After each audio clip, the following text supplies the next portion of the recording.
Saygıdeğer izleyicilerimiz, İngiltere'de gerçekten ekonomik olarak çok ciddi sıkıntılar ortaya çıkmış vaziyette. Özellikle Brexit sonrasında maalesef İngiltere'de gıda zinciri kırılma noktasına gelmiş vaziyette, pek çok sektörde ciddi anlamda sıkıntılar yaşanıyor.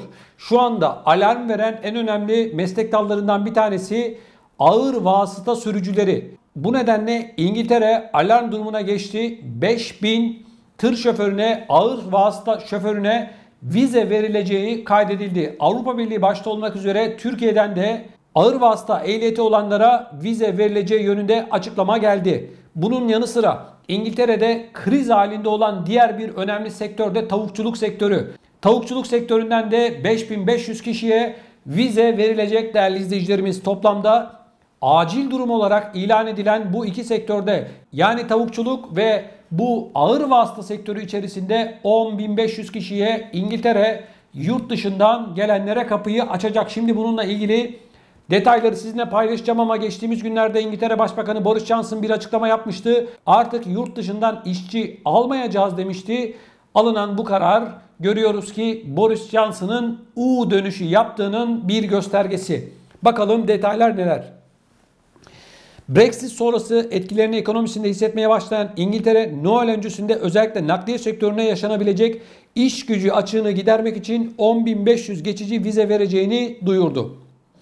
Geçici vize programı 5000 ağır vasıta sürücüsü ve 5500 tavukçuluk sektörü çalışanını kapsıyor. Ekim ayında başlayacak ve Aralık ayı sonunda bitecek olan 3 ay süreli geçici vize programı Türkiye dahil bütün yabancı ülkelere açık olmakla birlikte başvuruların büyük çoğunluğunun Avrupa Birliği ülkelerinden gelmesi bekleniyor.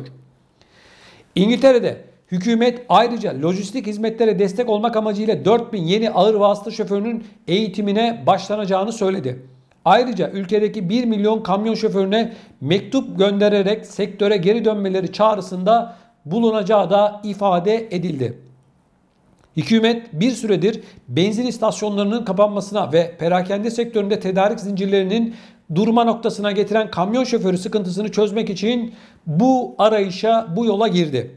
Hükümetin kritik çalışan kategorisindeki vize uygulamasına bu iki sektör çalışanlarını da ekleme kararı, Brexit sonrasında İngiltere'nin katı göçmen politikası uygulayarak yabancı işçiliği durdurma sözünü maalesef yediğini gösteriyor.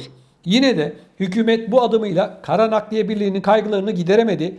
Hükümetin geçici vize programına özellikle ağır vasıta şoförlerini eklemiş olmasını geç ve yetersiz bir adım olarak değerlendiren birlik, İngiltere'nin nakliye sektöründe 100.000 şoför açığı bulunduğunu ifade etti. Durumun aciliyetine vurgu yapan Kara Nakliyeleri Birliği, şu anda tanker şoförü sıkıntısı nedeniyle yaşanan akaryakıt nakliyesindeki sorunlar nedeniyle önümüzdeki hafta bünyesindeki firmaların araçlarını hizmete sokabilmesi için yeterli yakıt bulamamaktan endişe duyduklarını söyledi. Hükümetin planını yetersiz bulan İngiltere Perakende Konsorsiyumu da Noel öncesinde tam kapasite faaliyet verebilmek için derhal en az 15.000 kamyon sürücüsüne ihtiyaç duyduklarını ifade etti. İngiltere Ticaret Odası da hükümetin bu girişimini yangına bir kova su dökmek olarak nitelendirdi. Başka sektör temsilcileri de Avrupalı kamyon şoförlerinin İngiltere'de çalışmayı tercih etmeyeceğini söyledi. Sektör temsilcileri sorunun çözümü için maaşların iyileştirilmesinden eğitim koşullarında kısıtlama ve kolaylığa gidilmesine kadar birçok tedbirin alınması için hükümete baskı yapıyor. Evet değerli izleyicilerimiz, İngiltere'de durum vahim. Gıda zinciri kırılmak üzere. İnsanlar gerçekten önümüzdeki günlerde sıkıntı yaşarız diye marketlerde ne var ne yok hepsini stokluyorlar.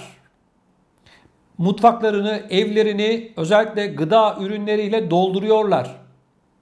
Hal böyle olunca, marketlere hücum başlayınca değerli izleyicilerim, market rafları da çok kısa bir sürede boşalıyor. Ancak nakliye sektöründe yaşanan bu sıkıntı nedeniyle insanların, yani marketçilerin ya da perakende sektörünün yerine yeni malları koyması da zorlaşıyor.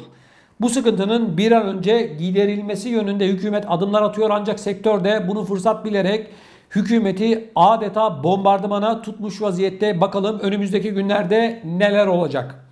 Saygıdeğer izleyicilerimiz, İngiltere'de devam eden akaryakıt krizi nedeniyle BP istasyonlarının 1/3'inin akaryakıtının tamamen bittiğini açıkladı. Evet, bu bir kriz haberi. İngiltere'de benzin tedarikindeki aksamalar nedeniyle geçtiğimiz Cuma gününden bu yana akaryakıt krizi devam ediyor. Ülkede akaryakıt bulamamaktan endişe eden sürücülerin istasyonlara akın etmesinin ardından petrol şirketi BP istasyonlarının 1/3'ünde akaryakıtın tamamen tükendiğini söyledi. İngiltere'de 1200 petrol istasyonu tesisi işleten BP tarafından yapılan açıklamada son 2 gün içinde görülen yoğun talep nedeniyle şu anda tesislerin yaklaşık %30'unda ana yakıt sınıflarından hiçbirine, benzin ve motorine sahip olunmadığını ifade etti. İngiltere'de benzin şirketlerinin sürücü eksikliği tedarik sıkıntısına neden olurken BP de dahil olmak üzere petrol şirketleri bazı istasyonlarını geçici olarak kapattı. Paniğe kapılan halk günlerdir benzin istasyonlarında uzun kuyruklar oluşturdu. Evet değerli izleyicilerimiz, İngiltere'den bizi izleyen tüm vatandaşlarımızın, özellikle Londra başta olmak üzere büyük şehirlerde yaşayan vatandaşlarımızın bu durumu gözlemlediğini biliyoruz. Bununla ilgili olarak bakalım önümüzdeki günlerde neler olacak? Evet, nakliye sektöründe, şoför sektöründe yaşanan bu sıkıntı maalesef zinciri kırmış vaziyette. Tedarik zinciri kırılmak üzere. Önümüzdeki günlerde eğer bu sorun çözülmezse büyük bir kaos durumu da söz konusu olabilecek. İngiltere tarihinde çok uzun süre sonra yaşanan bir ilk durumu bu Brexit sonrasında, yani İngiltere'nin Avrupa Birliği'nden ayrılması sonrasında yaşanan enteresan bir durum. İş gücü ya da nakliye problemleri nedeniyle şu anda pek çok noktada halk benzin istasyonlarına saldırmış vaziyette. Bunun yanı sıra marketlerdeki sıkıntılar da devam ediyor. Marketlerde, pek çok markette özellikle gıda ürünlerine ulaşılamıyor. Çünkü tedarik zinciri maalesef kırılmak üzere. Yani markette biten bir şeyin yerine yenisinin konulması için nakliye gerekiyor, araç gerekiyor.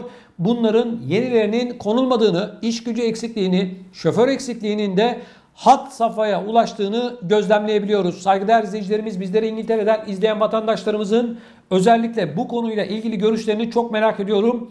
Şu anda İngiltere'deki tabloyu bizimle paylaşmalarını hasreten rica ediyorum. Yorumlarını bekliyorum. Değerli izleyicilerimiz, koronavirüs nedeniyle zaten ekonomik anlamda pek çok insan sıkıntı yaşarken gelinen noktada İngiltere'deki mutsuz insanların sayısı da her geçen gün artmaya devam ediyor.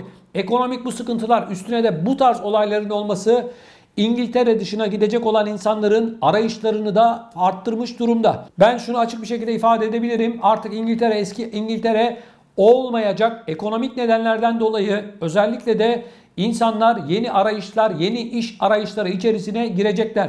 İngiltere'de gibi dünyanın süper gücünde yaşanan bu olay dünyanın diğer ülkelerine de sirayet edecektir.